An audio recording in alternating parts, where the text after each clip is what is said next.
रात का समय था। आधा गांव नींद में था, आधा डर में, क्योंकि पिछले कई महीनों से जंगल के पास दिखने वाले एक अजीब फकीर ने लोगों में दहशत फैला रखी थी। लोग कहते, वह फकीर रात में भटकती औरतों को पकड़ लेता है। उसकी आंखों में कोई काला जादू है। उसके हाथ लग जाए तो बचना मुश्किल है।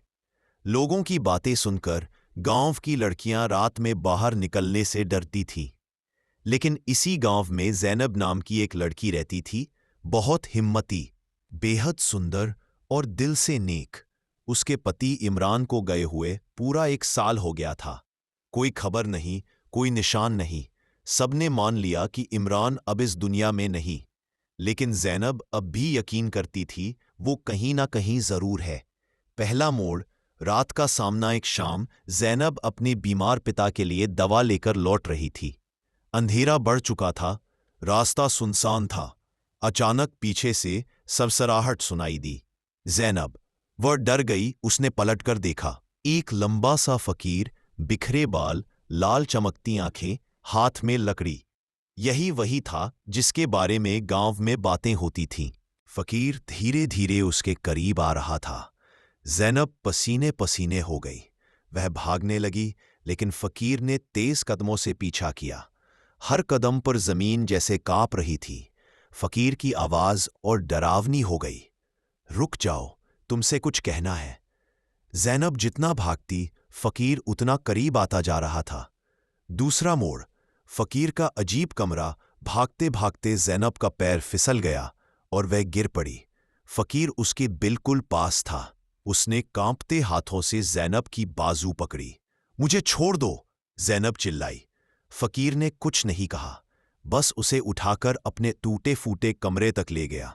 एक पुरानी झोपड़ी, दीवारों पर ताबीज, छत से झूलती सूखी जड़ी बूटियां, धुएं की गंध।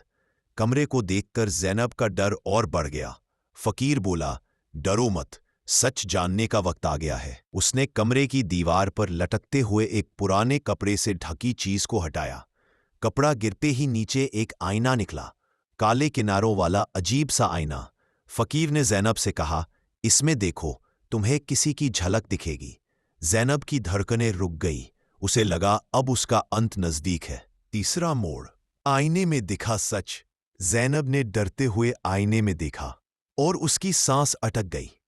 आईने में किसी और का चेहरा नहीं, उसके पति इमरान का चेहरा नजर आ रहा था।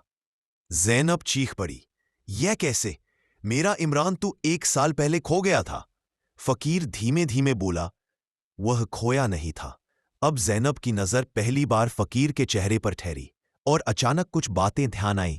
आवाज, आंखें, चेहरे की चाल, सब कुछ कहीं ना कहीं इमरान जैसा था। फकीर मुस्कुराया, दर्द भरी मुस्कान। हाँ ज़ैनब, मैं ही इमरान हूं। उसने अपना चेहरा रोशनी के पास ले जाकर दिखाया।